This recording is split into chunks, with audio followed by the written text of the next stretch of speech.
gọvanọ ọrụ otu egwu bụ Soludo ọ pụtara na ya na-azụ elekshọn obodo akwụrụ ya n'ukwu and anyị were elekshọn nye tụọrọ ya vootu onye ka ọ na-aligbele oche the second tenor na nwere ụlọ ndị nwe ụmụ nwaanyị and ụmụ nwoke ka o chetara ka ya megide onye amaghị ihe a na-ekwu ruo n'ebe na a na-ekwu okwu ụmụ nwaanyị o nwere ndị ji 120,000 ka wonche n'ọrụ nwee ndị ji 70 were ka almost 60 chen ụfọdụ kọrọ 30 ụfọdụ kọrọ 20 ụfọdụ kọrọ 18 ụfọdụ kọrọ 10 n'ike dị onye ọbụla ewee ka ọnya o nwere ndị lụrụ ọvụ nwee ndị elubeghị ọvụvụ ibe dịka ana dịka bido Kano ruo Lagos ha Lagos Soludo wee bata na ya wee sị na ọka ya mebie demolishie nne ụmụazị aka iburu na nwoke kọrọ ha ji azụ ụmụazị ọ chọkwara ka ụmụazị anyị gụọ akwụkwọ ọ chọkwara ka anyị rie nri ya jee na o nwere ụfọdụ ụmụ nwaanyị dara n'ubi nwụọ instantary ozu ha dọ na mọchụarị ozu ha nwụcha ụfọdụ ka e nyiri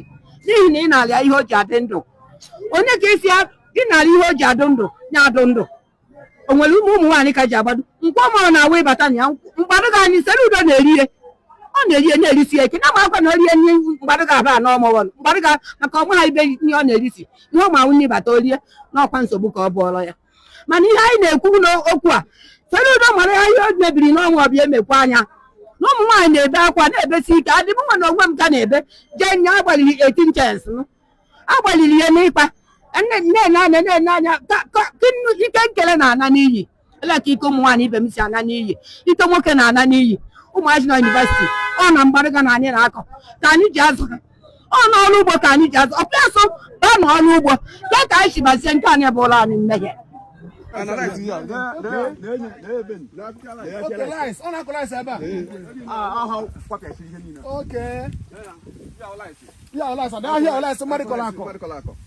Mariko spend the millions of naira kocha lies.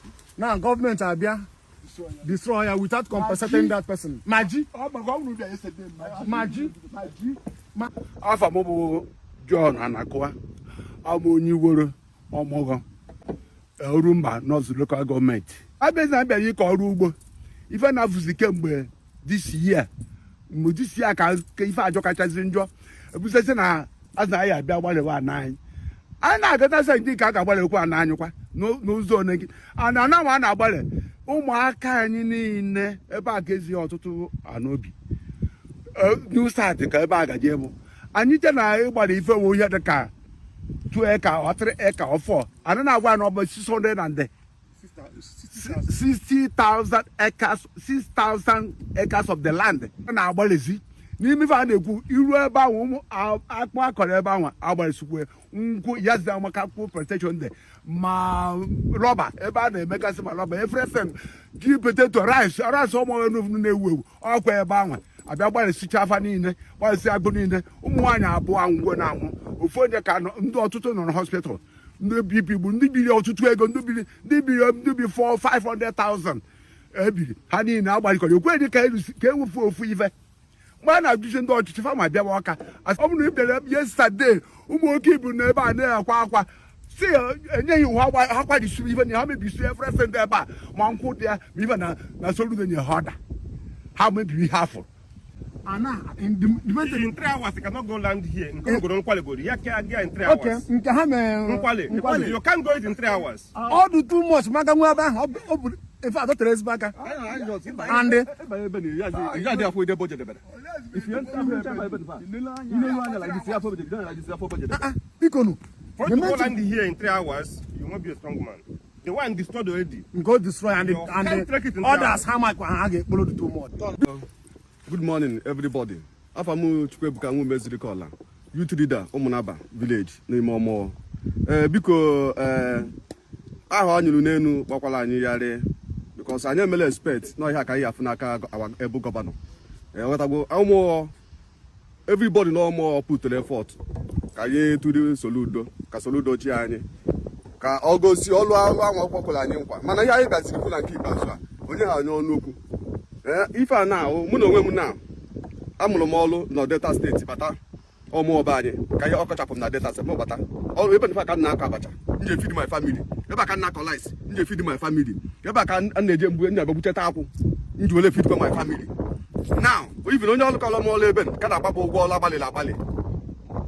ọ kọrọ m almost 5 chains of 5 chains ebe a each chain na akwụkwọ n'ọlụ 120,000 the guy ka na-agba m ogwu ya mana dị ọlụ ọ kọrọ m agbala egwu ya onwe ihe nwetara n'ime ya and ụmụaka anyị na-amụta anyị amazi ebe anyị ejebe apụ n'obu ọ bụrụ na o nwere ebe ihe kreta dị isi ọfịa be then anyị abịawa were bụ ụlọ ụgwọ 1 plot anyị alụba ụlọ dị ya ụmụazị anyị abịa lụba ụlọ na anatọgbọ abụghị ozi na anwawo na onwe ihe eji eme. Before you can develop a cast of land like this, more than 60,000 hectares of land like this, there should be an MOU. Yes. Consult the community, carry them along. So what we're asking is that we are taking on our way. None of us know what is coming here to do. Here for Abiabido destroy other things. So even as at now, we still welcome him, but we are saying carry us along. Let us sign MOU. Yes. And our benefits. Yes. In the kind of development that is coming.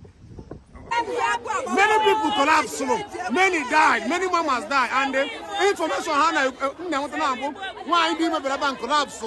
Many are in the hospitals due to government came to their land without taking them permission, without negotiation, without nothing, taking thousands of plots of land without anything, and they have government for silence, which is not good.